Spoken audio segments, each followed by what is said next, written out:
Minimum number of seismic stations needed to locate an epicenter is, well, whenever the seismic wave comes in, it first starts off with the P wave is the first one to arrive, the pulse wave or primary wave.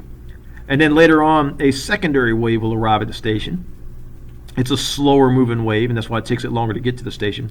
And what they do is they can measure the time it takes between the P wave arriving at the station and the S wave arriving, because the P wave moves faster, and the further away it is from a location, the further that P wave is going to get out ahead of the S wave.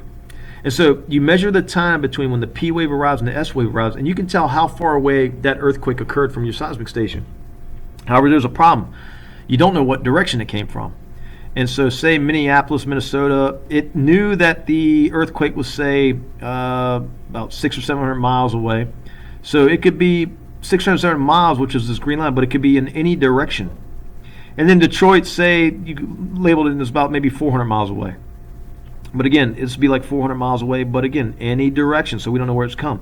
Now, the green and the red do cross each other here, but they also cross each other up here. So it could have, we've narrowed it down to 2 points.